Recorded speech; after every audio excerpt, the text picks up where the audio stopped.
মিম বলে উঠল, না ভাইয়া, আমরা মেঘ আপুকে ছাড়া কোথাও যাব না, আমরাও বৃহস্পতিবারই যাব।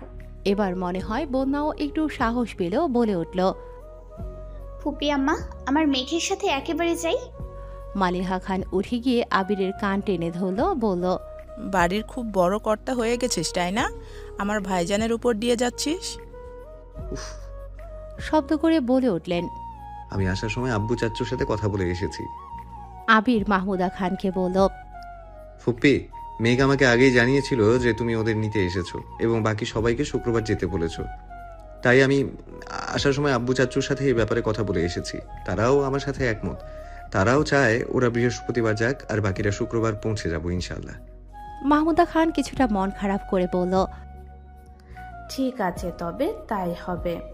আবির উঠে গিয়ে মাহমুদা খানের সামনে ফ্লোরে হাঁটু গেড়ে বসে মাহমুদা খানের হাতটাকে তার নিজের হাতে নিয়ে শীতল কণ্ঠে বলল, প্লিজ ফুপ্পি, মন খারাপ করো না। বৃহস্পতিবার ওদেরকে নিয়ে আমি সকাল সকাল পৌঁছে যাব। ইদানিং অফিসের কাজে আমি প্রচুর ব্যস্ত থাকি। এই সময় মেঘকে নিয়ে আমি আর বাড়তি কোনো টেনশন করতে চাই না। প্লিজ একটু বোঝার চেষ্টা করো। মাহমুদা খান মুখে হাসি এনে বললেন, ঠিক আছে বাবা, তুই কিন্তু বৃহস্পতিবার ওদেরকে নিয়ে সকাল সকালে চলে যাবি। আমাকে যেন বারবার কল দিতে না হয়। আবির হাসল। পেছন থেকে আরিফ মাহমুদা খানের কাঁধে এক হাত রেখে বলল, আম্মু, তুমি একটুও টেনশন করো না। ভাইয়া যদি যেতে লেট করে আমি নিজে এসে ওদেরকে নিয়ে যাব। এ পর্যায়ে সকলেই একটু হাসলেন। আবির ও মাহমুদা খান উঠে দাঁড়ালো। মাহমুদা খান সবার কাছ থেকে বিদায় নিয়ে এবার রওনা হবে। আবিরও যাচ্ছে তাদের পৌঁছে দিতে। অবশ্য মাহমুদা খান অনেকবার আবিরকে মানা করেছে, কিন্তু আবির শুনতে নারাজ। আরিফও একে একে সবার থেকে বিদায় নিয়ে মিমের কাছে গেল। একটু কাছাকাছি দাঁড়িয়ে ফিসফিসিয়ে বলল, জান, আর মাত্র কয়েকটা দিন। আমার বাড়িতে গেলে তোমাকে না রাখতে পারলেও তোমার মনটাকে ঠিকই রেখে দেবো। মিম মুখ বাঁকিয়ে অন্যদিকে তাকিয়েছিল। আরিফের এসব ফাজলামি কথা শুনে রাগি রাগি লুক নিয়ে আরিফের দিকে তাকালো। আরিফ মিমের দিকে তাকিয়ে চোখ মেরে বলল, লাভ ইউ।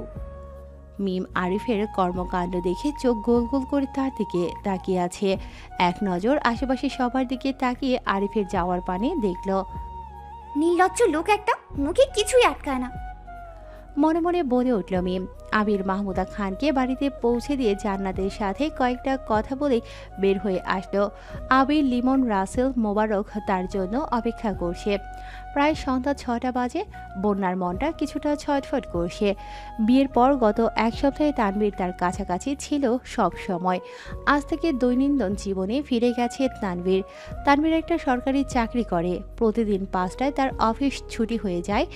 এখন সময় সন্ধ্যা 6টার কাটায়। বন্যা যখন এসব ভাবনায় মগ্ন, তখনই একটা শক্ত পুরুষালী হাত তার কোমর পেঁচিয়ে ধরল।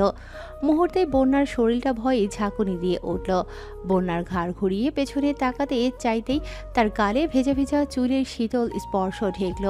শরীর থেকে ছুটে আসে অন্যরকম এক ঘ্রাণ, যে ঘ্রাণ বন্যার অতি পরিচিত। এই ঘ্রাণ কোনো দামি পারফিউমের নয়, এই ঘ্রাণ তার প্রিয় পুরুষ তানভীর খানের। বন্যা বুঝতে পেরে আবেশে চোখ বন্ধ করে নিল। তানভীর তার ভেজা গালগুলো বন্যার গালের সাথে ঠেকিয়ে বলে উঠল, মিস ইউ বউ। বন্যা একটু লাজুক হেসে বলল, মিস ইউ টু। বন্যা এবার তানভীরের দিকে ঘুরে গলা জড়িয়ে বলল, কখন এসেছেন? আমি দেখিনি তো। তানভীর মুচকি হেসে বলল, তুমি রান্নাঘরে ছিলে। ও, এবার ছাড়িন। চা বা কফি আনবো? না, আমি বের হব একটু। আবির ভাই অপেক্ষা করছে। ও ঠিক আছে। বন্যা শুনো। হুম। বনু কই? রুমে আছে হয়তো। বনুর একটু খেয়াল রেখো, মেয়েটা একটু বেশি চঞ্চল। জানি ভাইয়া একাই এনাফ বনুর জন্য, কিন্তু ভাইয়ের অনুপস্থিতিতে ও সারাক্ষণ তোমার সাথেই থাকে। বন্যা তানভীরের বাহু জড়িয়ে কাঁধে মাথা রেখে বলল, আপনি নিশ্চিন্ত থাকেন। তানভীর হেসে বন্যার কপালে গভীর চুমু এঁকে দিয়ে বলল, আমি আসছি। বন্যা বিদায় জানালো। এবার বন্যা মেঘের রুমে গেল। ননদিনে আসবো? তোকে কতবার বলবো আমার রুমে আসার জন্য পারমিশনের প্রয়োজন নেই? বন্যা হেসে বলল, যদি আবির ভাইয়ের রুমে থাকতো? মেঘ বলল, তো কি হয়েছে? বাদ দে এসব। মেঘ মিটমিটি হেসে বলল, বেবি, হানিমুন কেমন গেল? বন্যা অন্যদিকে ফিরিয়ে মুস্কি মুস্কি হাসে। কি রে বন্যা, এদিকে ফির। বন্যা অন্যদিকে তাকিয়ে আছে। মেঘা আবারও ডাকলো। এবার বন্যা ফিরে বলল, ভালো। আমি তাড়াতাড়ি ফুপ্পি হব তো? বন্যার মুখটা লজ্জায় লাল হয়ে গেছে। মেঘ হেসে বলল, হয়েছে, আর লজ্জা পেতে হবে না। বন্যা একটু স্বাভাবিক হয়ে বলল, বৃহস্পতিবার নিয়ে তোর কোনো প্ল্যান আছে? আছে তো। বন্যা আর মেঘ টুকটাক গল্পগুজব করে আবারও নিচে ড্রয়িং রুমে চলে গেল। এদিকে আবির একটা চায়ের দোকানের সামনে বসে মোবারক, রাসেল, লিমন, রাকিব, তানভীর সবার সাথে আড্ডায় মগ্ন। মোবারক তানভীরকে বলে উঠল। মোবারক, কিরে তানভীর, হানিমুন কেমন কাটলো? তানভীর একটু হেসে বলল, হানিমুন যেমন কাটে। উফ, আর হানিমুন, বউ তো আমাকে দেখলেই পালাই পালাই করে। তানভীরের মুখ থেকে এমন অসহায় বাক্য শুনে আবির সহ সকলেই হো হো করে হাসতে থাকলো। আবির হাসি থামিয়ে বলে উঠল, বিয়ের আগে তোকে সব সময় সাবধান করেছিলাম, বন্যার সামনে কখনো অতিরিক্ত রাগ দেখাস না। এই রাগের প্রতিক্রিয়া বন্যার মেলি মনেও পড়বে, কিন্তু তুই কথা শুনিসনি। ওর সামনেই বারবার তামিম আর মিনহাজের উপর রাগ দেখিয়েছিস। এবার ঠেলা সামলা শালা। শালা না, আমি তোমার সম্বন্ধে কথা বলো। আবির চোখ দুটো ছোট ছোট করে তানভীরের দিকে তাকিয়ে বলল, সমন্ধি ভাই, আপনাকে তো আগেই বলেছি পার্সোনালি দেখা করবেন, আপনাকে সম্মানের চূড়ায় পৌঁছে দেব। একথা শুনে এবারও সবাই হেসে দিল। হঠাৎ আবির বলল, তোরা থাক, আমাকে তাড়াতাড়ি বাড়ি ফিরতে হবে, আমার বউ অপেক্ষা করছে। রাকিব অবাক কণ্ঠে বলল, বাড়িতে কি তোর একারই বউ আছে, আমাদের নেই? উফ আবির, তুই বিয়ের আগেও এমন করতি, তখন না হয় বুঝতাম। মেঘকে হারানোর ভয়ে ওর আশেপাশে থাকার চেষ্টা করতি সব সময়। তাছাড়া মেঘ সকলের আড়ালে দাঁড়িয়ে তোর জন্য অপেক্ষা করত, তাই তুই ওর অপেক্ষা আর বাড়াতে চাসনি। কিন্তু এখন কি? কিন্তু এখন আমার বউ সদর দরজার দিকে তাকিয়ে আমার জন্য অপেক্ষা করে, তাই আমাকে যেতে হবে। সময় ছুটে চলে তার নিজ গতিতে। দেখতে দেখতে আজ বৃহস্পতিবার। আবির আজকে অফিসে যায়নি। সকাল থেকে মাহমুদা খান বারবার ফোন দিয়ে জিজ্ঞাসা করছে আবির কখন মেঘদের নিয়ে আসছে। আবিরও জানালো দুপুরের আগে পৌঁছে যাবে। তানভীর অফিস ছুটি হওয়ার পর ডিরেক্ট ফুপ্পির বাসায় যাবে। কিছুক্ষণ আগেই মেঘ, বন্যা, মিম রেডি হয়ে নিচে নেমে এসেছে। আবির সকালে একটু বেরিয়েছিল, কিছুক্ষণ আগে বাড়ি ফিরে রুমে গিয়ে তৈরি হয়ে নিচ্ছে। হঠাৎ সবাই খেয়াল করলো আবির আর আদি একই রকম পাঞ্জাবি পরে গলায় সানগ্লাস ঝুলিয়ে নিচে নেমে আসে। মেঘ, মিম, বন্যাও তো অবাক। আবির কিভাবে জানলো মেঘদের পূর্ব পরিকল্পনা? মেঘ, মিম আর বন্যা প্ল্যান করেছিল যে আজকে একই রকম ড্রেস পরে সবাইকে অবাক করে দেবে, তাই সকলের অগোচরে অনলাইন থেকে 3টা ড্রেস অর্ডার করে ও এনেছে। ওরা এখন সেই ড্রেস পরেই অবাক হয়ে আবিরের দিকে তাকিয়ে আছে। কিন্তু এ কি, আবির ভাই তো নিজেই ওদের অবাক করে দিয়েছে। আবির নিচে নেমে এসে মেঘের সামনে দাঁড়িয়ে মেঘের হা হওয়া মুখটা আঙুল দিয়ে বন্ধ করে দিল। সকলেই মুখ টিপে হেসে দিল। ওরা রওনা হলো মাহমুদা খানের বাড়ি। কিছুক্ষণের মধ্যে পৌঁছেও গেল। মাহমুদা খান তো ওদের দেখে মহা খুশি। আরিফ মিমের সামনে দাঁড়িয়ে সকলের উদ্দেশ্যে মিমের দিকে তাকিয়ে বলল, ওয়েলকাম ম্যাডাম। মিম জানে কথাটা আরিফ ওকে উদ্দেশ্য করেই বলেছে। মিম মুখ বাঁকিয়ে মাহমুদা খানের কাছে চলে গেল। আবিরের ঠোঁটের কোণে দেখা গেল বাঁকা হাসির রেখা। জান্নাত এসে একে একে মিম, বন্যা, মেঘকে জড়িয়ে ধরল। ইতিমধ্যে আইরিনও রুম থেকে বেরিয়ে দৌড়ে এসেছে। আজ বৃহস্পতিবার হওয়ায় আসিফ বাড়িতে নেই। মাহমুদা খান ওদের সবাইকে ভেতরে নিয়ে গেল। দুপুরে খাওয়া দাওয়া করার পর সবাই কিছুটা রেস্ট নিয়ে আবার আড্ডায় বসেছে। মেঘ তো রেস্ট করতে যেতেই চায়নি। আবির এক প্রকার মেঘকে জোর করেই নিয়ে গেছে। সর্বদা মেঘের প্রতি আবির যত্নশীল, কিন্তু বর্তমানে যত্নের পরিমাণটা যেন আরও বেড়ে গেছে। আজকাল কোনো কারণেই আবির মেঘের উপর রাগ দেখায় না। নিজেকে সর্বদাই শান্ত এবং ধৈর্যশীল রাখার চেষ্টা করে। আবির সবসময় চায় তার অষ্টাদশী হাসি খুশি মুখে থাকুক, কিন্তু বর্তমানে মেঘের এতটাই মুড সুইং হয় যে তার মোট আবির নিজেই বুঝতে পারে না। মেঘের মুডের অবস্থা এখন এই ভালো এই খারাপ। এই যে কিছুক্ষণ আগের কথা, মেঘকে দুপুরে খাওয়ার পর রেস্টের জন্য আবির রুমে আসতে বলায় এখন মেঘের মন খারাপ। অন্যদিকে ঘুরে শুয়ে আছে, আবিরের দিকে তাকাচ্ছেই না। আবির জোর করে মেঘকে নিজের দিকে ফিরিয়ে বুকে নিয়ে শুয়ে আছে। বন্যা আর মিম এক রুমে আছে। দুজনের গল্পের মাঝেই হঠাৎ ঝংকার তুলে বন্যার ফোনটি বেজে উঠল। বন্যা ফোনটি হাতে নিয়েই দেখল তানভীর কল দিয়েছে, তাই ফোন নিয়ে ব্যালকনির দিকে গেল। বন্যার কাণ্ডে মিম মিটমিটিয়ে হাসে। আসসালামু আলাইকুম। তানভীর মৃদু হেসে উত্তর দিল, ওয়ালাইকুম আসসালাম। কি করছো? তেমন কিছু না, মিমের সাথে গল্প করছিলাম। ও, খেয়েছো? হুম, একটু আগেই। আপনি খেয়েছেন? হুম। ওদের কথোপকথনের মাঝখানে মিম বলে উঠল, বৌমনি তুমি কথা বলো, আমি একটু ছাদ থেকে ঘুরে আসছি। বন্যা ইশারায় জানালো ঠিক আছে। মিম ছাদের দিকে চলে গেল। মাহমুদা খানদের বাগানে নানা ধরনের ফুল দেখেই মনটা জুড়িয়ে যায়। গোলাপ, গাধা, কাঠগোলাপ, হাসনা হেনা, জবা সহ রং বেরঙের ফুল। মিম আলতো আলতো করে ছুঁয়ে দিচ্ছে সকল ফুলগুলোকে।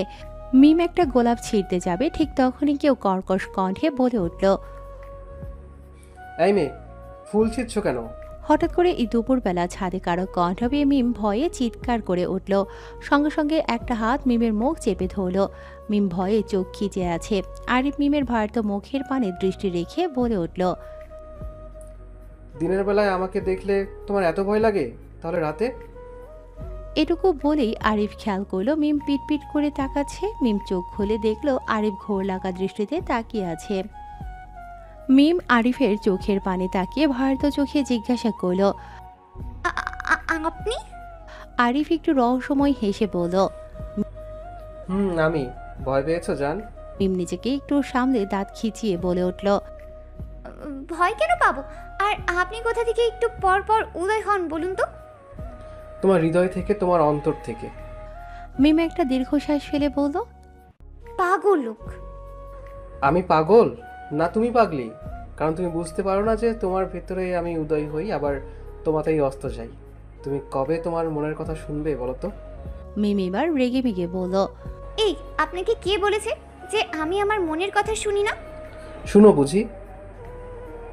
বলতে বলতেই আরিফ কিছুটা মিমের সামনে চলে আসলো। মিমও আরিফের সাথে তর্ক করতে করতে পিছনে পেছাচ্ছে। হঠাৎই আরিফ মিমের পেছনের ছাদের কার্নিশে দুহাত রেখে বলল, মিম, আর না। মিম একটু পেছনে ঘুরে দেখলো ও আস্তে আস্তে ছাদের একেবারে কিনারে চলে এসেছে। বুঝতে পেরে একটা ভয়ার্ত ঢোক গেল।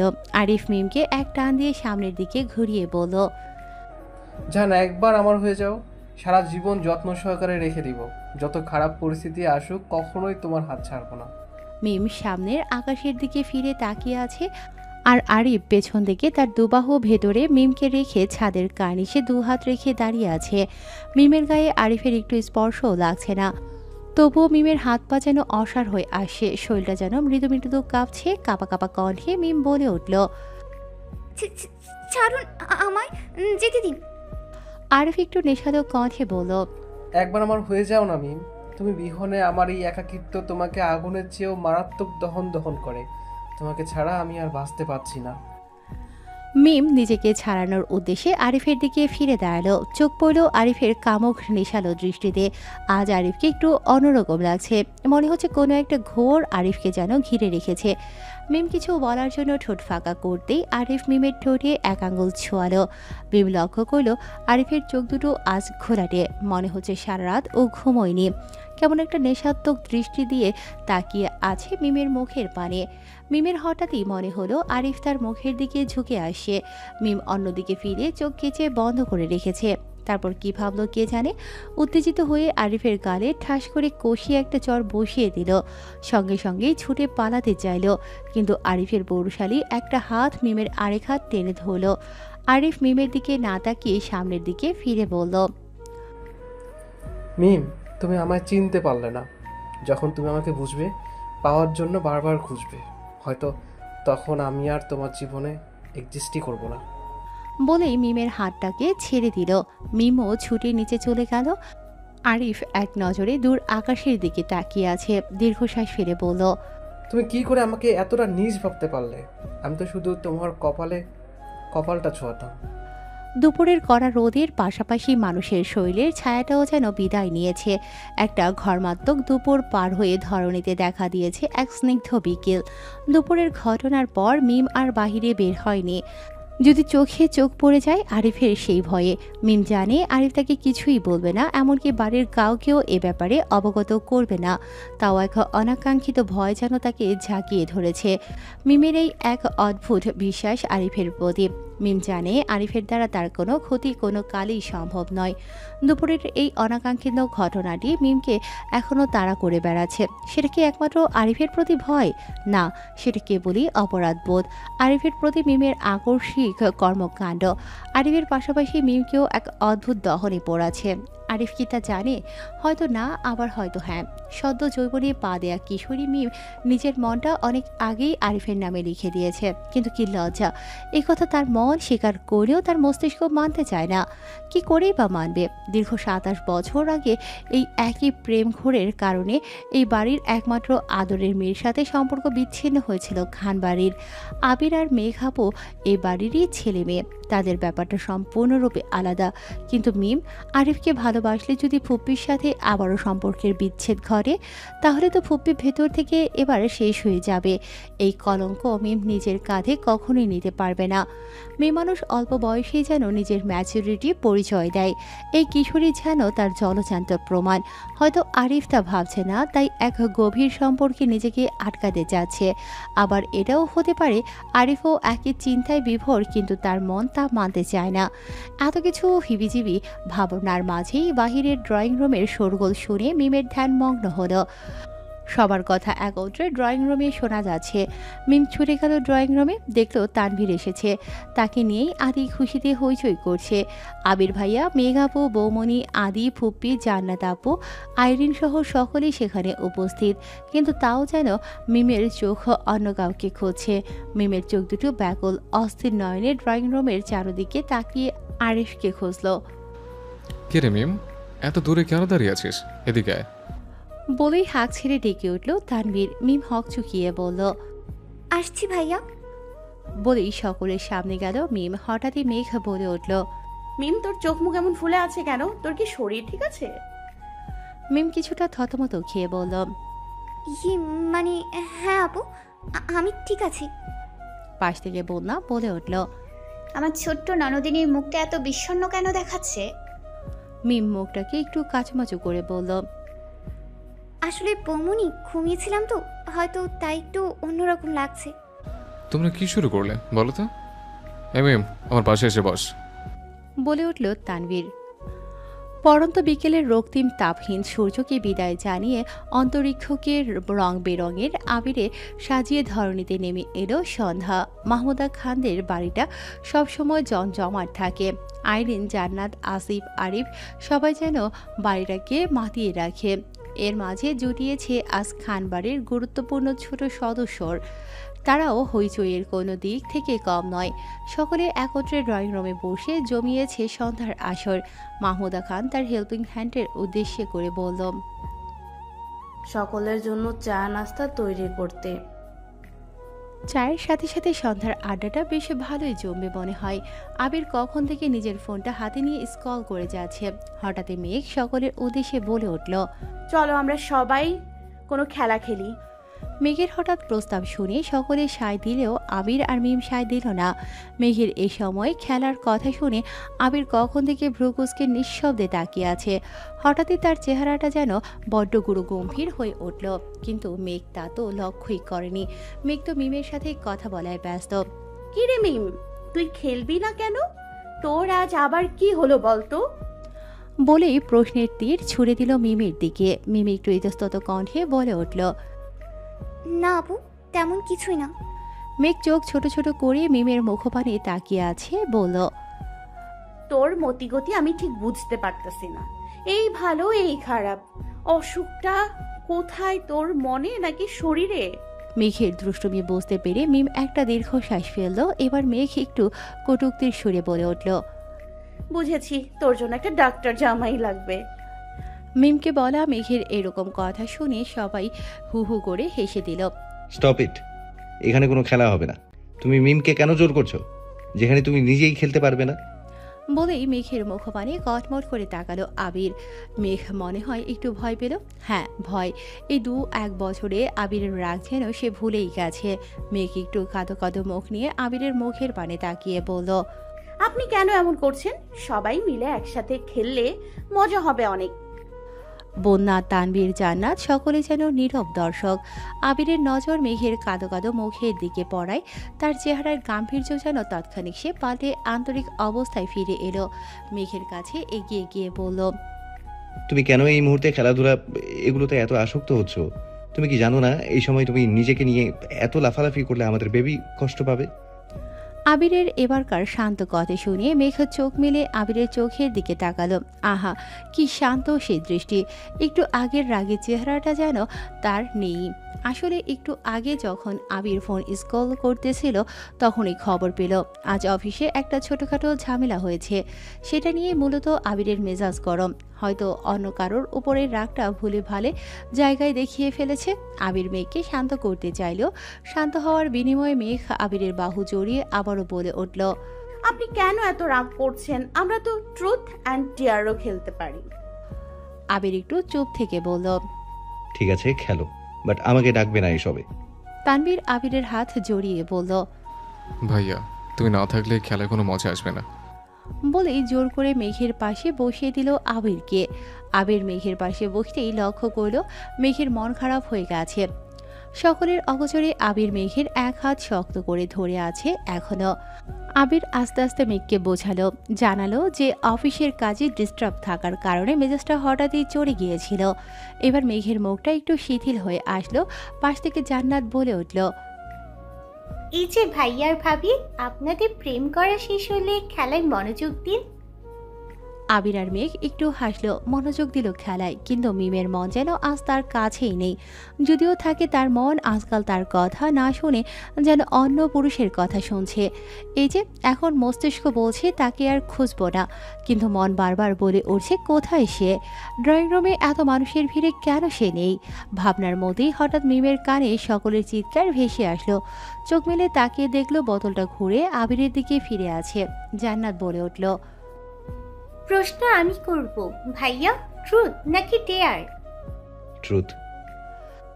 জান্নাতের প্রশ্নে আবির ট্রুথ বেছে নেয়। সবাই ও ও বলে চিৎকার দিয়ে উঠল। থাম এবার, তোরা কি বলতে হবে সেটা বল। শান্ত মুখে বলে উঠল আবির। জান্নাত বলে উঠল, আমি বলবো।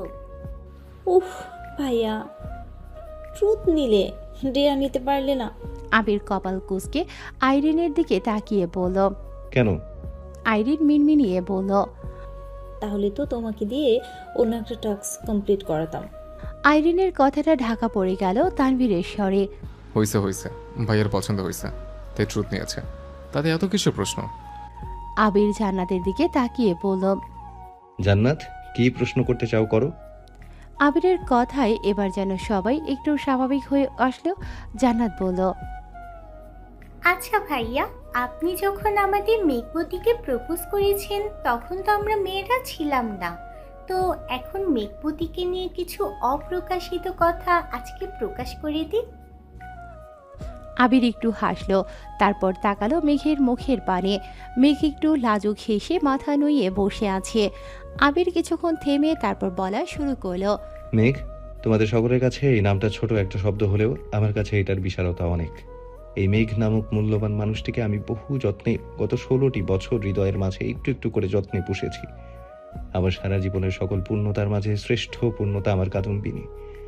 আমার সকল অপূর্ণতার মাঝেও শ্রেষ্ঠ পূর্ণতা আমার স্প্যারো।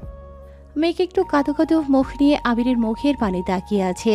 আবির মেঘের দিকে পাশ ঘুরে মেঘের দুহাত নিজের হাতে নিয়ে বলল, মেঘ আমার দিকে তাকাও। ততক্ষণে মেঘের চোখ দিয়ে নোনা জল গড়িয়ে পড়ছে। আবির মেঘের চোখটা মুছে দিয়ে মাথা দিয়ে ইশারা করে বোঝালো না। তারপর আবির মেঘের চোখে চোখ রেখে বলে উঠল, আগেই তো বলেছি তোমার চোখে তাকিয়ে মিথ্যা বলার সাধ্য আমার নেই। মেঘ সুস্থির নয়নে তাকিয়ে আছে। ভালোবাসি, ভীষণ ভালোবাসি আহিয়ার আম্মু, মৃত্যু ভালোবেসে যাব। হঠাৎই মেঘ ফুপিয়ে কেঁদে উঠল। আবিরও মেঘকে কাছে টেনে বুকে জড়িয়ে নিল। সবাই একটা নীরব দৃষ্টি থেকে বেরিয়ে জোরে জোরে হাততালি দেয়া শুরু করলো। আসিফ তো ঠোঁটে আঙুল দিয়ে মুহূর্তেই সিটি বাজানো শুরু করলো। এসব দেখে মেঘ কিছুটা লজ্জায় পড়ে গেল। আবির পরিস্থিতি স্বাভাবিক করার জন্য তানভীরকে বলল, হা করে তাকিয়ে না থেকে বোতলটাকে ঘুরাবে আদব। আবিরের কথায় যেন তানভীরের টনক রইল। এবার বোতল ঘোরাতেই বোতল গিয়ে পড়ল মিমের দিকে। তানভীর একটু হেসে আইরিনের উদ্দেশ্যে বলে উঠল, ছোট বোনকে আমরা আর কি প্রশ্ন করব? আইরিন, তুই প্রশ্ন কর। আইরিন খুশিতে গদমদ হয়ে মিমের দিকে তাকিয়ে প্রশ্ন করল। মিম অন্যমনস্ক হয়ে উত্তর জানালো ডিয়ার। এবার আইরিন বলল, ওকে ফাইন, একটা গান শোনাও। সকলে মিমের দিকে তাকিয়ে আছে। হঠাৎই মিম গানের সুর তুলল। বোঝাতে পারি না তোমায় আমি কতটা ভালোবাসি, বোঝাতে পারি না তোমায় আমি কতটা ভালোবাসি, তুমি আমার বোঝা দোলে গল্পে সাজানো বায়না, আমি জানি তুমিও জানো এ মায়া আর কেউ বোঝে না, আমার কাছে তুমি অন্যরকম, ভালোবাসি বেশি প্রকাশ করি কম, আমার কাছে তুমি অন্যরকম, ভালোবাসি বেশি প্রকাশ করি কম। এত সুন্দর একটি গান শুনে যেন করতালির প্রতিযোগিতা চলছে। সবাই মিমের প্রশংসায় পঞ্চমুখ। মাহমুদা খানের ড্রয়িং রুম করতালিতে মুখরিত। ঠিক তখনই বাহির থেকে আরিফ বড় বড় পা ফেলে তার নিজের রুমের দিকে চলে গেল। দেখে বোঝাই যাচ্ছে যে সে এইমাত্র বাড়ি ফিরেছে। মিম মনে মনে বলল, আমার উপরে এত রাগ, একবার ফিরেও তাকালেন না। মিম উদাস নয়নে তাকিয়ে আছে, কিন্তু আরিফের কোনো হেলদোল নেই। চুপচাপ নিজের রুমের দিকে চলে গেল। ঠাস শব্দটা শুনতেই সকলেই হক চকিয়ে আরিফের রুমের দিকে তাকালো। দেখলো আরিফ দরজাটাকে ইচ্ছে করে অনেক জোরে বন্ধ করেছে। মাহমুদা খান বলে উঠল, কি রে আরিফ, কি হয়েছে তোর? এত রেগে আছিস কেন? বাহিরে কারো সঙ্গে কিছু কি হয়েছে? কিন্তু আরিফের রুম থেকে কোনো সারা শব্দ এলো না। মিমের শরীরটা যেন ভয়ে কাটা দিয়ে উঠেছে। আর কেউ না জানুক, মিম তো জানে এই রাগ কার ওপর। ফুপ্পি, আরিফকে নিয়ে তুমি টেনশন করো না, আমি পরে ওর সাথে কথা বলে নিব। দুপুর থেকেই দেখছি ও কোনো কারণে অস্থির। ওর মাথাটা একটু ঠান্ডা হোক, তারপর ওর সাথে আমি নিজে কথা বলবো। আবিরের কথা শুনে মাহমুদা খান একটা স্বস্তির দীর্ঘশ্বাস ফেলে বলল, আমার এই ছেলেটা সহজে রাগে না, কিন্তু একবার রেগে গেলে তাকে সামলাতে অনেক কষ্ট হয় আমার। তানভীর ফুপ্পিকে আশ্বাস দিয়ে বলল, কিছু হবে না, তুমি টেনশন করো না, আমরা তো সকলেই এখানে আছি। ও কেন রাগ করেছে সেটা জেনে ওকে সমাধান দেওয়ার চেষ্টা করবো ইনশাল্লাহ। মিমের মুখটা যেন ভয়ে সিটিয়ে আছে। সকলের কথাবার্তা শুনে মিমকে যেন ভয় জাকিয়ে ধরল। এই ভয়টাই তো সে পেয়েছিল। মূলত মিম কিছুতেই চায় না আবির আর তানভীর এই সম্পর্কের ব্যাপারে কিছু জানুক। কপাল বেয়ে টপ টপ করে ঘামের ফোঁটা পড়ছে। মিম ভয়ে ভয়ে আস্তে আস্তে আওড়ালো, কি করবো এবার আমি? সবাই কি সব জেনে যাবে? কি উত্তর দিব ভাইয়াদের? তাছাড়া আরিফ ভাইয়াকেই বা কি বলি সামলাবো? সকলের কথাবার্তার মাঝে হঠাৎই আসিফ বলল, তোমরা সবাই এত প্যানিক করো না তো, আমি ওকে খুব ভালো করে চিনি। ফাজিলটা হয়তো ক্রিকেট টুর্নামেন্ট খেলতে গিয়ে বন্ধুদের সাথে রাগারাগি করেছে। আসিফের কথা শুনে সকলেই এবার স্বস্তির নিঃশ্বাস ফেলল। হঠাৎই মেঘের শরীর খারাপ লাগায় সে রুমের দিকে চলে গেল। সঙ্গে গেল আবির। ওদের দেখা দেখি তানভীর, বন্যা, আসিফ, জান্নাত, আইরিন, মিম সকলেই যার যার রুমের দিকে গেল। কি গো, আবির কল দিয়েছিল? আলিয়া খানের প্রশ্নে কপাল কুঁচকাল আলী আহমেদ খান। রাগী গম্ভীর কণ্ঠে বলল, তোমার গুণধর ছেলে আমাকে কেন কল দিবে? দিলে তো তোমার ফোনেই দিত। এভাবে বলছো কেন? তুমিও তো একটা কল দিতে পারো। আলী আহমেদ খান রাশভারী কণ্ঠে বলল, তুমি গিয়ে দাও, আর তাকে বলে দিও আমার বৌমার জন্য খেয়াল রাখে। মূলত গতকাল অফিসে একটা প্রজেক্ট নিয়ে আবিরের সাথে আলী আহমেদ খানের মতের অমিল হয়েছিল। মোজাম্মেল খান ও ইকবাল খান পুরো ঘটনা শুনে আবিরের পক্ষই নিয়েছিল। সেই থেকেই আলী আহমেদ খান আবিরের উপর বেজায় চটে আছে। রাত 10টা বাজে। মাহমুদ খানদের বাড়িতে সকলে একত্রে রাতের খাবার খেতে বসেছে। বন্যা বলল, মিম কই? আইরিনের দিকে তাকিয়ে মেঘ এবার বলে উঠল, আসলে আপু আমি মিমকে ডেকেছিলাম, কিন্তু ও বলছে ওর খেতে ইচ্ছে করছে না এখন। আবির তানভীরের দিকে তাকিয়ে বলল, তানভীর একটু যা তো, দেখ কি হয়েছে, মিমকে নিয়ে আয়। তানভীর উঠে যেতে যেতে বলল, ঠিক আছে ভাইয়া। সবাই খাওয়া শুরু করলো। হঠাৎই তানভীরের ধমক শোনা যাচ্ছে। সবাই ওদিকে ফিরে তাকাতেই দেখলো তানভীর মিমকে নিয়ে আসে। ওরা সামনে আসতেই আবির প্রশ্ন করলো, কি হয়েছে? মিমকে বকেছিস কেন? ভাইয়া ও শুধু বলছে ওর নাকি খিদে নেই, রাতে খাবে না। আইরিন একটু সন্দেহ দৃষ্টি নিয়ে মিমের দিকে তাকালো, তারপর আবার মনে মনে ভাবলো, না, আমি মনে হয় একটু বেশি ভাবছি। সবাই খাওয়ায় মনোযোগ দিল। এবার আবারও শোনা গেল মাহমুদা খানের আওয়াজ, আরিফ, এই আরিফ, দরজা খোল, খেতে আয় বলছি। একটু পর তোর আব্বু আসবে, যদি শুনে তুই বাহিরে ঝগড়া করে এসে বাড়িতে খাবার খাচ্ছিস না, তাহলে কিন্তু খুব বকবে। দীর্ঘ সময় পর এবার আরিফের রুম থেকে শব্দ শোনা গেল, আমি এখন খাবো না আম্মু, আমার খিদে পাচ্ছে না, তুমি যাও প্লিজ। মাহমুদা খান হতাশ হয়ে ফিরে আসলো। আরিফের মুখে আমার খিদে নেই, প্লিজ আম্মু যাও। কথাটা শুনে যেন আইরিনের টনক নড়ল। এই কথাটা সে যেন আরো কোথাও শুনেছে। আরে হ্যাঁ, একটু আগে তো মিমও একই কথাই বলেছে যে ওর খিদে নেই। এবার যেন আইরিনের সন্দেহটা আরেকটু গাঢ় হলো। কি চলছে এদের দুজনের মাঝে? দুপুরে মিমের চোখ মুখ ফোলা, আরিফের সারা বিকেল বাড়িতে না ফেরা, রাতে মিমের খিদে না পাওয়া, এখন আরিফেরও খিদে না পাওয়া, সবই যেন একশোতই গাথা। কিরে, তোর আবার কি হলো? প্লেটে আঙ্গুল ঘোরাচ্ছিস কেন? আবিরের ধমকের সুর শুনে মিমের সাথে সাথে আইরিনও ভয় পেয়ে গেল। মিম মিনমিনিয়ে বলল, কিছু হয়নি ভাইয়া, এই তো খাচ্ছি। আইরিন যেন এখন মিমকে জহুরি চোখে পরখ করছে। মিম তাড়াতাড়ি খেয়ে রুমের দিকে চলে গেল। ওর দেখা দেখি আইরিনও তাড়াতাড়ি খেয়ে রুমে গেল। আইরিন রুমে গিয়ে ঠাস করে দরজা বন্ধ করে দিল। মিম ভয় পেয়ে পেছনে তাকিয়ে দেখল আইরিন। আইরিনকে দেখে স্বস্তির নিঃশ্বাস ফেলে জিজ্ঞাসা করল, দরজা কেন বন্ধ করেছিস? তোকে আজ পেটাবো। কেন? আইরিন মিমের চোখ মুখের দিকে ভ্রু কুঁচকে তাকিয়ে আছে। এভাবে কি দেখছিস আমায়? বলেই মিম বিছানায় উঠে শুয়ে পড়তে চাইল। ঠিক তখনই আইরিন মিমের বাহু ধরে আটকে বলল, আমার দিকে তাকা মিম। মিম অন্যদিকে ফিরে শুতে শুতে বলল, কিছু বলবি? বলার হলে বলে দে, তাকানোর প্রয়োজন নেই। পালাচ্ছিস কেন? পালানোর কি আছে? আমার ঘুম পাচ্ছে, আমি ঘুমাবো। বলেই মিম অন্যদিকে ফিরে শুয়ে পড়ল। হঠাৎই আইরিন বলে উঠল, ভালোবাসিস আমার ভাইয়াকে? মিম যেন স্তব্ধ হয়ে গেল। বারবার তার কানে একই কথা বাজছে, ভালোবাসিস আমার ভাইয়াকে? মিম তৎক্ষণাৎ উঠে বসলো। এবার আইরিন মিমের দু কাজ ঝাঁকিয়ে বলল, কি রে, কিছু বলছিস না কেন? ভালোবাসিস?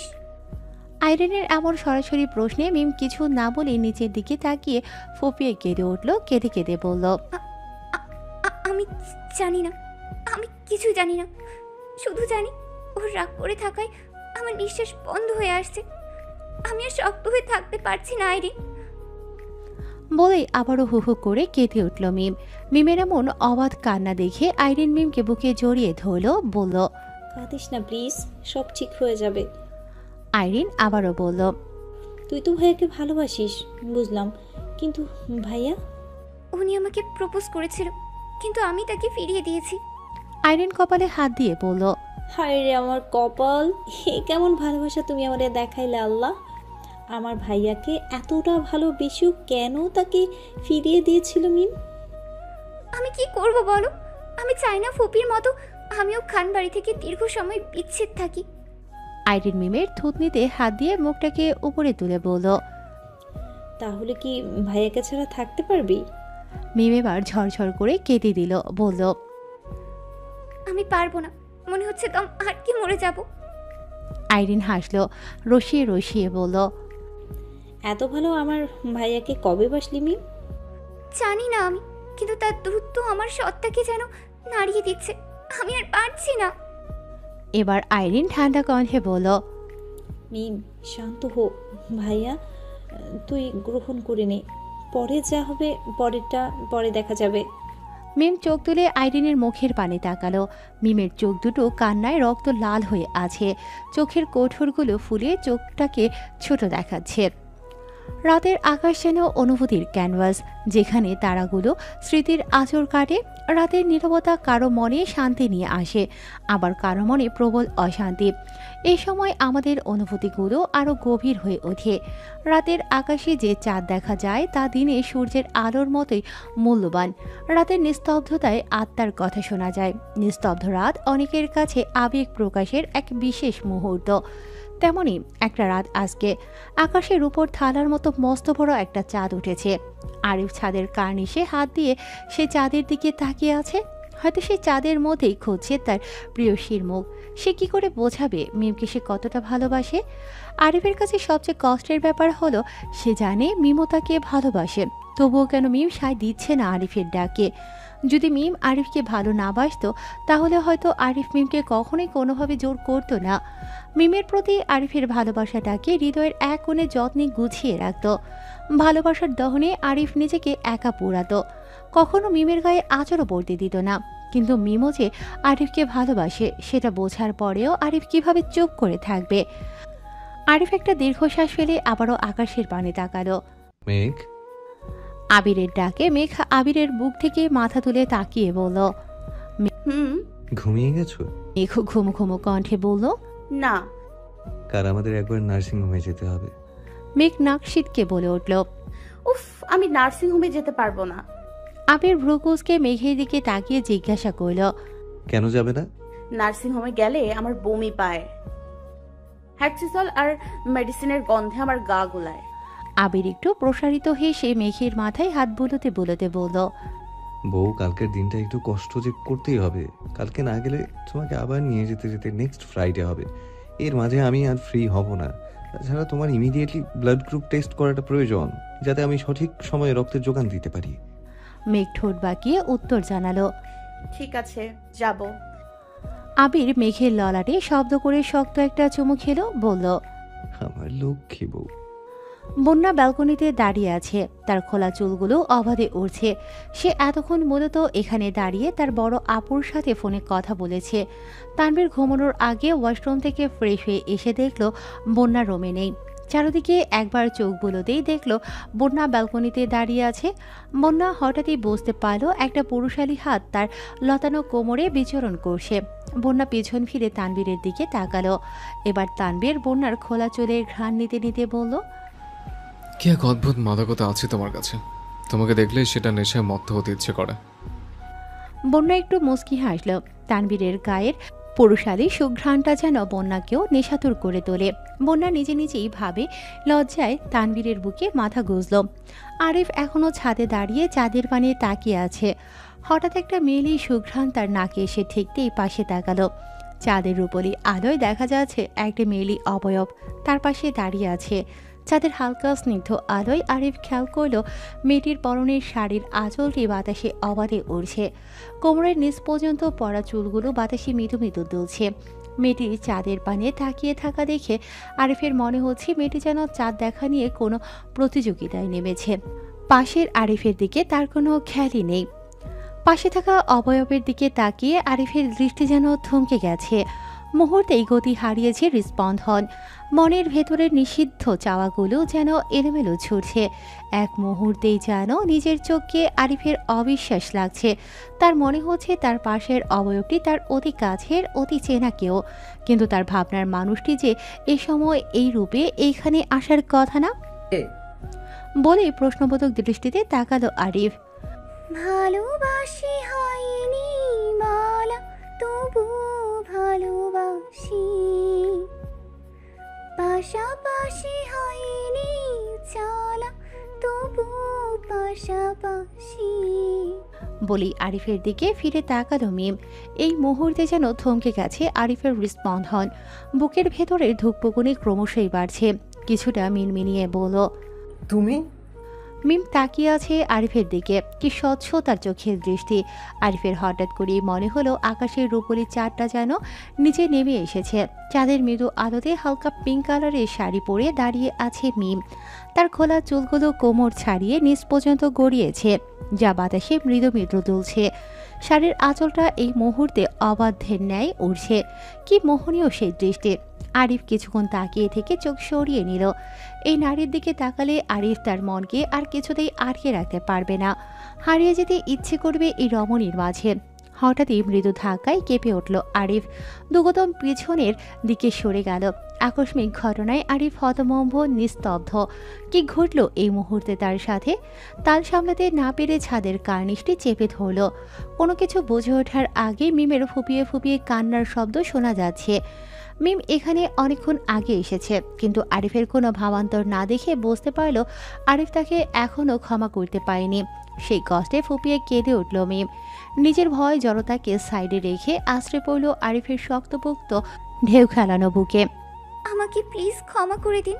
দুপুরের ঘটনাটি সম্পূর্ণ অনাকাঙ্ক্ষিত ছিল। প্রচণ্ড ভয়ের কারণে ভুল করে ফেলেছি। আপনাকে থাপ্পড় মারার মতো কোনো ইচ্ছে আমার ছিল না। আপনি প্লিজ রাগ করে থাকবেন না। আপনার এই অভিমান আমার নিঃশ্বাস থমকে দিচ্ছে বারংবার। কেঁদে কেঁদে একদমই পুরো কথাটা বলে থামল মিম। শরীরটা যেন তার কেঁপে কেঁপে ঝাঁকুনি দিয়ে উঠেছে, যার প্রভাব বিস্তার করছে আরিফের অশান্ত মনে। কিছুক্ষণের মধ্যে ভিজে উঠেছে আরিফের টি শার্টের বুকের পাশটা।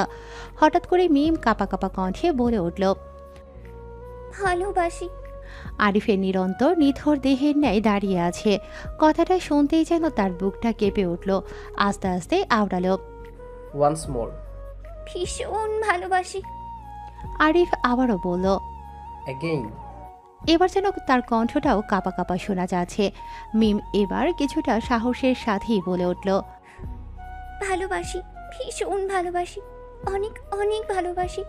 প্লিজ, পরিস্থিতি যেমনই হোক, কখনো আমাকে ছেড়ে যাবেন না। পরিস্থিতির কথাটা ভাবতেই মিমের বুকটা যেন ভয়ে দুরু দুরু কাঁপছে। আরও শক্ত করে জড়িয়ে ধরল আরিফকে। এবার আরিফেরও সকল রাগ অভিমান ভুলে শক্ত করে বাহু ধরে আলিঙ্গন করল নিজের প্রিয়সীকে। আকাশের চাঁদের দিকে ফিরে তাকিয়ে আরিফ একটা দীর্ঘশ্বাস ফেলল। আজ অনেকগুলো দিন পর তার মনে বয়ে চলেছে প্রশান্তির হাওয়া। আকাশের চাঁদটা যেন আজ ভিন্ন উদ্দেশ্যে উদয় হয়েছে। চাঁদের যেন একান্ত অবিলাস আরিফ ও তার প্রেয়সীর ব্যাকুল প্রেমের সাক্ষী হওয়া। ঘড়ির কাঁটায় সকাল 10টা, কিন্তু মিম আর আইরিন এখনও ঘুমিয়ে। সচরাচর তারা এত ঘুমোয় না কখনো। তাছাড়া খান বাড়ির একটা বহু পুরনো রীতি হলো বাড়ির সকল সদস্যরা ভোরে উঠিয়ে ফজরের নামাজ পড়বে। মিমও বাড়িতে প্রতিদিন ওঠে, কিন্তু গতকাল রাতে আরিফের চিন্তায় ঘুম না আসা এবং গভীর রাতে ছাদে আরিফের সাথে দেখা করতে যাওয়ায় মিম ও আইরিনের ঘুমোতে প্রায় মধ্যরাত হয়ে যায়, যার ফলস্বরূপ সকালে এখন পর্যন্ত ঘুম ভাঙেনি দুজনের। মিম, এই মিম বলেই দরজা ধাক্কাচ্ছে মেঘ, কিন্তু কোনো সারা শব্দ নেই। মেঘের দরজা ধাক্কানো শুনে এবার বন্যা আর জান্নাতও এলো। বাহিরের এত শোরগোল শুনে ঘুম থেকে লাফিয়ে উঠল মিম। উঠে ঘড়িতে তাকিয়ে দেখল সকাল 10টা বাজে। মিম তো অবাকের চরম পর্যায়ে। আল্লাহ বলেই মিম হাঁ করে বসে আছে। হঠাৎ আবার বাহির থেকে ডাক শোনা যাচ্ছে, আইরিন, এই আইরিন ওঠ। এবার মিমও আইরিনকে ডাকতে শুরু করলো, কিন্তু আইরিন মিমের ডাকে কোনো রকম সাড়া না দিয়ে অন্য পাশে ঘুরে আবার ঘুমিয়ে পড়ল। মিম এবার রাগে আইরিনের গায়ে জোরে একটা চিমটি কাটল। আউস বলেই আইরিন লাফিয়ে উঠল।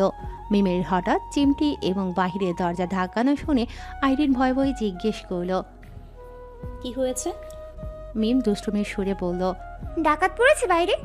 ও মা গো, মিম আমায় বাঁচা, আমি এত তাড়াতাড়ি মরতে চাই না। আমার যে এখনো প্রেম, বিয়ে, সংসার, দুহালা বাচ্চার জন্ম দেয়া বাকি। মিম হতবাক চোখে তাকিয়ে থেকে আইরিনের মাথায় একটা থাপ্পড় দিয়ে বলল, তোর এই শখ মনে হয় এই জন্মে আর পূরণ হবে না। আইরিন ভয়ে ভয়ে বলল, কে নো ডাকাত কি আমাদের এখনই মেরে দিবে?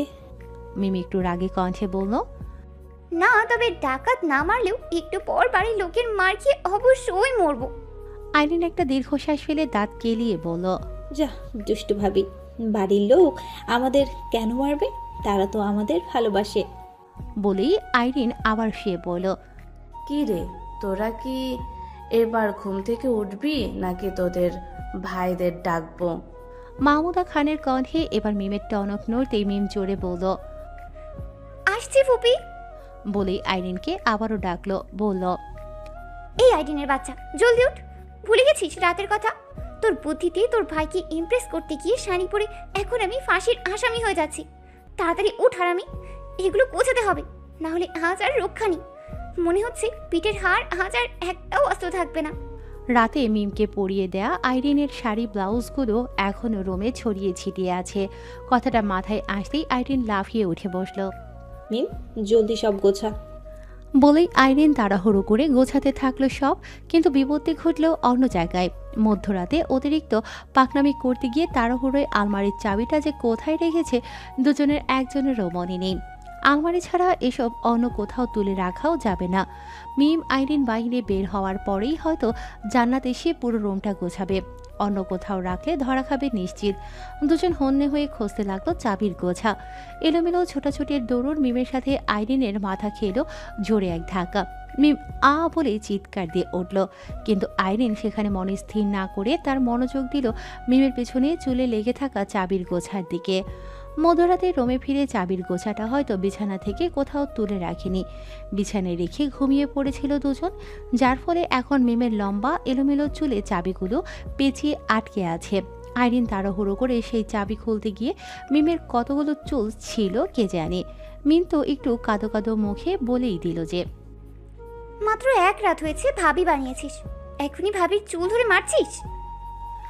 অবশেষে মিম আর আইরিন নাস্তার টেবিলে এসে বসলো। কি রে, এতক্ষণ লাগলো রুম থেকে বের হতে? আগে কণ্ঠে বলে উঠলেন মাহমুদা খান। আইরিন আমতা আমতা করে বলে উঠল, ইয়ে মানে আম্মু। থাক, তোকে আর মানে মানে করতে হবে না।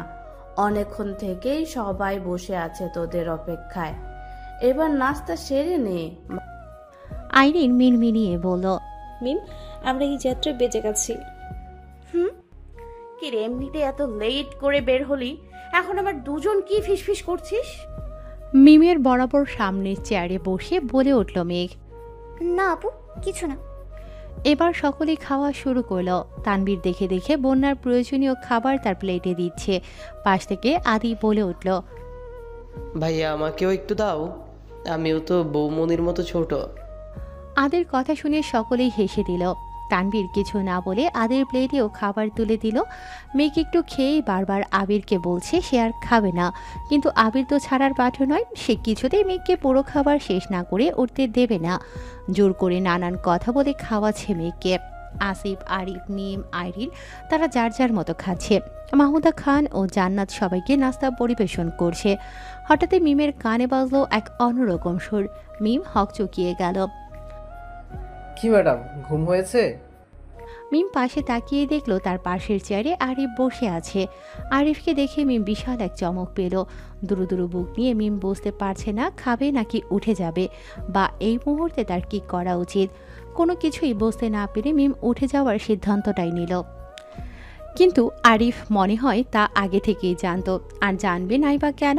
সে তো জানে তার মিম কতটা লাজুক। মিম যেই না উঠে যাবে ঠিক সেই সময়ই আরিফ টেবিলের নিচ দিয়ে মিমের হাতটি চেপে ধরল। মিম পড়ল আরও বিপাকে।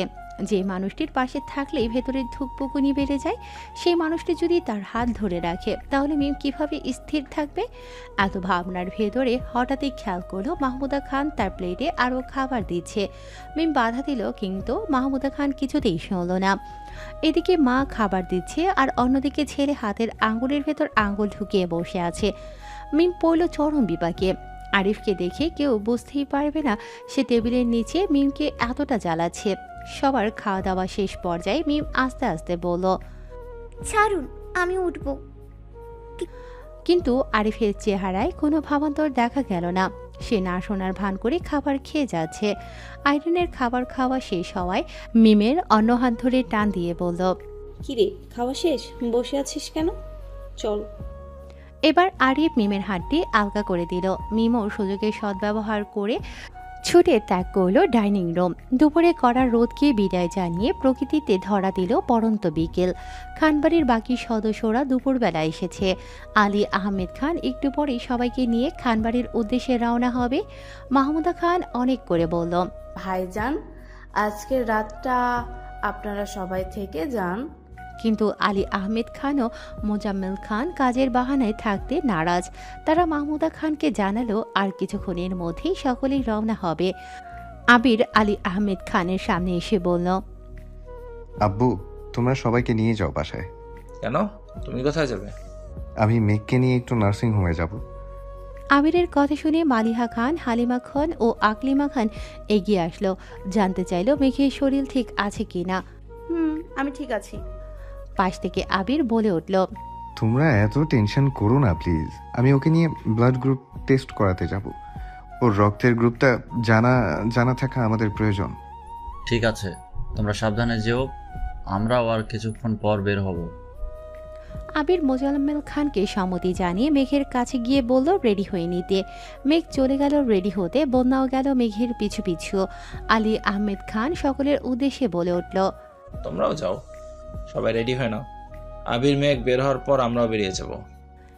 একথা শুনে সকলে নিজস্ব জিনিসগুলো গুছিয়ে নেওয়ার জন্য রোমের দিকে চলে গেল। যথারীতি মিমও যাচ্ছিল আইরিনের রোমের দিকে, কিন্তু হঠাৎই মিমের একটা হাত টান দিয়ে অন্য এক রোমে নিয়ে গেল কেউ। রোমের এত অন্ধকার পরিবেশ দেখে মিম ভয়ে যেই না চিৎকার দেবে, আরিফ মিমের মুখে হাত চেপে ধরে কানের সামনে এসে ফিসফিসিয়ে বলল, ভয় পেও না, আমি। আরিফের কণ্ঠ কর্ণকুহরে পৌঁছতেই মিম কিছুটা অবাক হয়ে গেল। আবছা আলোয় মিলন ঘটল দুই জোড়া চোখের। আরিফ এখনো মিমের মুখে হাত চেপে আছে। আরিফ স্পষ্টভাবে লক্ষ্য করছে যে মিমের ওষাধর তীর তীর করে কাছে। আরিফ মিমের ঠোঁটে এক আঙুল ছুঁয়ে বলল, এভাবে কাঁপছো কেন? আমি কি তোমায় কিছু মিম কাঁপাকাঁপির কারণে নিজেকে স্থির রাখতে পারছে না। নিজের ব্যালেন্স কন্ট্রোল না রাখতে পেরে খামচে ধরল আরিফের শার্ট। আরিফ কিছুটা বাঁকা হাসল। আরিফ তো এটাই চায় তার প্রিয়সী সর্বক্ষণ সকল কাজে তার উপর ভরসা করুক। তার মনে যে এক সুখের মহাপলয় বইছে, তা সে এই মেয়েকে কি করে বোঝাবে? আজ তো আরিফের ব্যাকুল হৃদয় শান্ত হওয়ার দিন। কি করছেন? ছাড়ুন আমায়।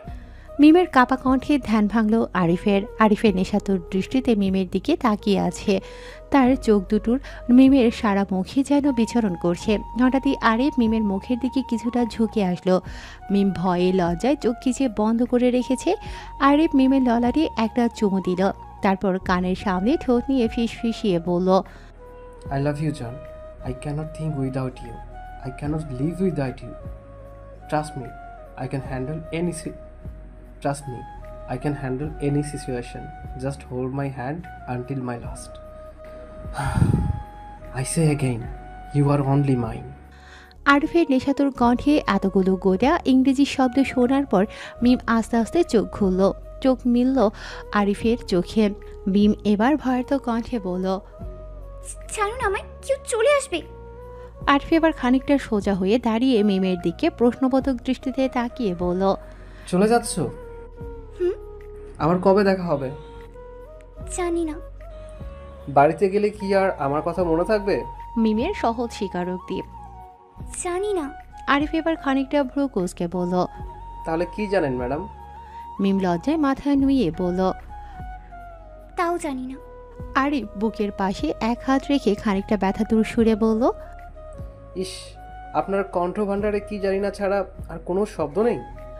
মিম কোনো কিছুই না বলে মাথা নুইয়ে রাখল। আরিফ তার পুরুষালী হাতে মিমের মুখের সামনে উড়ে আসা ছোট ছোট চুলগুলোকে সরিয়ে দিল। আরিফের আলতো ছোঁয়ায় যেন মিম কেঁপে কেঁপে উঠছে। মিম, এই মিম, কোথায় তুই? বাহির থেকে আইরিনের গলা ফাটানোর শব্দ শুনে মিম আরিফের কাছ থেকে ছুটে বেরিয়ে যাচ্ছে। ঠিক তখনই আরিফ মিমের এক হাত চেপে ধরল, হাতে একটা মুঠো ফোন ধরিয়ে দিয়ে বলল, এটা সযত্নে লুকিয়ে রাখবে, প্রতি রাতে আমায় কল করবে। বাড়িতে গিয়ে যদি আমাকে ভুলে যাও তাহলে লেখাপড়ার জন্য আর সময় দিব না, ডিরেক্ট বিয়ে করে নিয়ে আসবো আমার কাছে, তখন দেখবো কোথায় পালাও। খাপছাড়া কথায় মিম কিছুটা হাঁসফাঁস করে উঠল। বাহির থেকে আইরিন এর আবারও ডাক ভেসে আসায় এবার আরিফ মিমের হাতটা ছেড়ে দিল। মিম ছুটে পালালো। সময় যাচ্ছে সময়ের গতিতে, সেকেন্ড, মিনিট, ঘন্টা, তারপর গোটা একটা দিন, তারপর সপ্তাহ, তারপর মাস। সময়ের কাঁটা তার নিজস্ব গতিতে চলছে। মেঘের এখন 7 মাস। পেটটা বেশ উঁচু হয়েছে। আবির তো মাঝে মাঝেই মেঘের পেটে মাথা রেখে বেবির সাথে কথা বলে। আবিরের পাগলামো দেখে মেঘ শুধুই হাসে। এক এক সময়ে এক একটা খাবার নিয়ে আসে, এসে মেঘের হাতে ধরিয়ে দিয়ে বলে, এই খাবার কিন্তু তোমার জন্য না। মেঘ যদি প্রশ্ন করে, কার? আবির সুন্দর মসৃণ হেসে জবাব দেয়, আমার আহিয়ার। যদিও খাবারটা এখন তোমাকেই খেতে হবে, কারণ তোমার মাধ্যমেই তো আহিয়া খাবে। আবিরের এই অদ্ভুত পাগলামোগুলো বিগত কয়েক মাস ধরে মেঘ দেখে আসে। বারবারই মুখে বলে সকল খাবার আহিয়ার, কিন্তু তা আবার যত্ন সহকারে মেঘকে খাইয়ে দেয়। মেঘ তখন বাধা দিয়ে বলে, আমি খাবো না তোমার মেয়ের খাবার। আবির তখন আবারও হেসে জবাব দেয়, আমি তো তোমাকে খাওয়াচ্ছি না, তোমার মাধ্যমে আমার মামুনিকে খাওয়াচ্ছি। মেঘ তখন আবারও হতাশ চোখে আবিরের দিকে তাকায়। সময়ের তালে তালে আরিফ আর মিমের ভালোবাসাটাও যেন মনের গভীর থেকে গভীরে ছিয়ে যাচ্ছে। রোজ রাত জেগে কথা হয় দুজনের। মাঝে মাঝে আরিফ তো মিমের কলেজের সামনে এসেও দেখা করে। আরিফ আজকাল চেষ্টা করছে বাবার ছোটোখাটো বিজনেসটাকে আরেকটু বড় করার। বড় ভাই আসিফের কখনোই ব্যবসায় মনোযোগ ছিল না, তাই সে চাকরি জীবনটাকেই বেছে নিয়েছে। কিন্তু আরিফ মূলত ব্যবসায়ী নিজের ক্যারিয়ারটাকে গোছাতে যায়। তাছাড়া মিমের জন্য যোগ্য হওয়াটাও অতি জরুরি। এদিকে বন্যা আর তানভীর খুব সুখী শান্তিতেই দিন কাটাচ্ছে। সারাদিন পর অফিস থেকে এসে তানভীর যখন বন্যার হাসি মুখটা দেখে, তখন তার মনে হয় সারা রাজ্যের সুখ শান্তি যেন তার ঘরে উকি দিয়েছে। এই মেয়েটা তানভীরের সকল প্রশান্তির কারণ। তানভীর বন্যাকে ছেড়ে এক রাতও থাকতে নারাজ, তাই বন্যাও তেমন একটা বাপের বাড়িতে যায় না। মাঝে মাঝে তানভীর বন্যাকে নিয়ে যায় এবং সাথে করে নিয়ে আসে। কিন্তু এত সুখ শান্তির মাঝেই হঠাৎ ঘটে গেল এক অনাকাঙ্ক্ষিত ঘটনা, যা এলোমেলো করে দিল খানবাড়ির সকল সুখ। আজ মেঘের 7 মাসের সাধের অনুষ্ঠান ছিল। বাড়ির বয়োজ্যেষ্ঠরা অনুষ্ঠানের কথাও কমতি রাখেনি। তাছাড়া আবির তো আছেই। পুরুষদের কাজগুলো যথাসম্ভব সে নিজেই দায়িত্ব নিয়ে করেছে। সাথে ছিল তানভীর, আরিফ, রাকিব, রাসেল, সাকিব সহ আরও অনেক ছেলেরা। আবির এত মহাব্যস্ততার মাঝেও মেঘের খেয়াল রাখতে একটুও ভোলেনি। কিন্তু মেঘ সে কি শান্ত হয়ে এক জায়গায় বসার মতো মেয়ে? সারাক্ষণ নিচতলা উপরতলা করে বেরিয়েছে।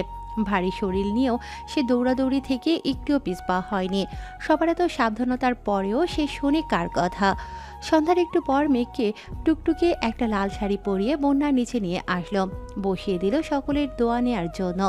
তারপর তার পছন্দের সকল খাবারও তাকে খাওয়ানো হলো। সাথের আনুষ্ঠানিকতার পর্ব শেষ হতেই মেঘের কি মনে পড়লো কে জানে, সে ছুটে চলল তার রুমের দিকে। হালিমা খান পেছন থেকে বারবার ডেকে বলল, মেঘ আসতে যা। কিন্তু মেঘ কি সে কথা শোনার পাত্রী? কিছু দূর সিঁড়ি বেয়ে ওঠার পরেই পায়ের সাথে শাড়ি পেঁচিয়ে মেঘ হোঁচট খেয়ে পড়ল। ঠিক তখনই নিজের রুম থেকে নিচে আসছিল আবির। মেঘের অনাকাঙ্ক্ষিত পড়ে যাওয়া দেখেই আবির ছুটে এসে মেঘকে ধরল। কিন্তু এতক্ষণে মেঘ সিঁড়িতে বসে পড়েছে। হয়তো আবির আসতে আরেকটু দেরি হলে মেঘ সিঁড়ি থেকে নিচেই পড়ে যেত। কিন্তু সৌভাগ্যবশত আবির এসে মেঘকে আঁকড়ে ধরে। নিচে থেকে সবাই এই ঘটনা দেখে ভয়ে দৌড়ে আসলো মেঘের দিকে। আবির তৎক্ষণাৎ মেঘকে পাজা কোলে তুলে নিজের রুমে নিয়ে শুইয়ে দিল। মেঘকে বারবার চেক করে জিজ্ঞাসা করছে কোথায় কোথায় ব্যথা পেয়েছে। কিন্তু মেঘ জানালো সে কোথাও ব্যথা পায়নি, শুধু কোমরে একটু ঝাঁকুনি লেগেছে। আবির একটা স্বস্তির নিঃশ্বাস ফেলল। এতক্ষণে বাড়ির সকলেই জমা হয়ে গেছে মেঘের রুমে। তানভীর, বন্যা সহ বাড়ির সকলেই বারবার জিজ্ঞাসা করছে যে ডক্টর ডাকবে কিনা, মেঘ কোথায় ব্যথা পেয়েছে। কিন্তু মেঘের বারবার একই জবাব, সে ঠিক আছে। আবির গম্ভীর মুখে পাশেই দাঁড়িয়ে আছে।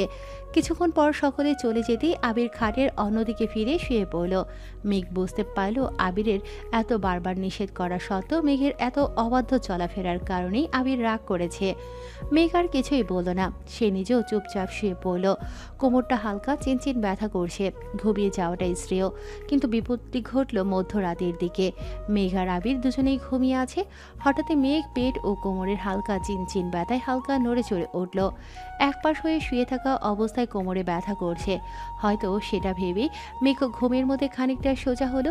কিন্তু সেই সময়ই ঘটল এক অপার্থিব ও অনাকাঙ্ক্ষিত ঘটনা। মেঘ খানিকটা সোজা হওয়ার পরেই বুঝতে পারল মেঘের গর্ভপথ থেকে তরল কিছু গড়িয়ে পড়ছে। মুহূর্তের মধ্যেই তরল পদার্থটার পরিমাণ যেন বাড়ছে। মেঘ ঘুমের মধ্যেই খানিকটা ভ্রু কুঁচকে খাটের পাশে থাকা ল্যাম্প লাইটটি জ্বালিয়ে উঠে বসল। বিছানায় তরল কিছুর অবস্থান চোখে পড়তেই মেঘ খানিকটা ভয়ে বিছানা থেকে নেমে রুমের লাইট জ্বালিয়ে রুমটাকে আলোকিত করল। একে মেঘের চোখ তো আশ্চর্যের কোঠা থেকে বেরিয়ে আসছে। মুখের বাকশক্তি যেন হারিয়ে ফেলেছে। মেঘ কিছু বুঝতে না পেরে তাড়াহুড়ো করে আবিরকে ডাকলো। আবির ঘুমো ঘুমো চোখে মেঘকে জানতে চাইল কি হয়েছে, কিন্তু মেঘ যেন কথা বলার শক্তি হারিয়েছে। আঙুল দিয়ে বিছানার দিকে দেখালো। মেঘের আঙুলের ইশারা বুঝতে পেরে আবিরও বিছানার দিকে লক্ষ্য করল। আবির মুহূর্তেই ঘুম ছেড়ে সোজা হয়ে বসলো। মেঘের কাছে গিয়ে বলল, তুমি ঠিক আছো? মেঘ কাদো কাদো হয়ে উত্তর দিল। কিন্তু হঠাৎ করে এত ব্লাড কেন বের হলো? আমাদের বেবি ঠিক আছে তো? আবির চিন্তিত মুখ নিয়ে মালিহা খানের দরজায় গিয়ে টোকা দিল। মালিহা খান এত রাতে আবিরকে দরজার বাইরে দেখে চিন্তিত মুখে শুধালো, কি হয়েছে? আবিরের মুখে মেঘের কথা শুনে মালিহা খান হালিমা খানকে ডেকে নিয়ে উপরে মেঘের রুমে চলে গেল। মালিহা খান ও হালিমা খান মেঘ ও আবিরের রুমে ঢুকে দেখলো মেঘ জুবুথুবু হয়ে ফ্লোরে বসে আছে। দুজনেই চিন্তিত মুখ নিয়ে মেঘের নিকটে পৌঁছালো। মালিহা খান চিন্তিত মুখে শুধালো, কি হয়েছে মেঘ তোর? কেমন লাগছে আমাকে একটু খুলে বলতো। মেঘ কাদো কাদো মুখ নিয়ে আম্মু ও বড় আম্মুর দিকে তাকিয়ে আছে। পাশে চিন্তিত ও অসহায় মুখে দাঁড়িয়ে আছে আবির। হালিমা খান তো চিন্তায় হাউমা করে কেঁদেই দিল। আর কাঁদবে নাই বা কেন? কি হচ্ছে তার ছোট্ট মেয়েটার সাথে? আল্লাহ না করুক যেভাবে ব্লাড গিয়েছে, বাচ্চাটার যদি কিছু হয় তাহলে মেয়েকে কিভাবে সামলাবে সে? মায়ের কান্না দেখে এবার মেঘও হাউমাউ করে কেঁদে দিল।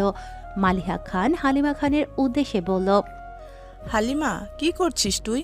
তুই যদি এভাবে কান্নাকাটি করিস তাহলে মেঘকে কিভাবে সামলাবো? এবার হালিমা খান মনে হয় কিছু বুঝলো। চুপ করে মেঘের পানে তাকিয়ে আছে। মালিহা খান মেঘকে ফ্লোর থেকে তুলে একটা প্লাস্টিকের চেয়ারে বসিয়ে এক গ্লাস ঠান্ডা পানি এগিয়ে দিল। বলল, এটা খা, ভালো লাগবে।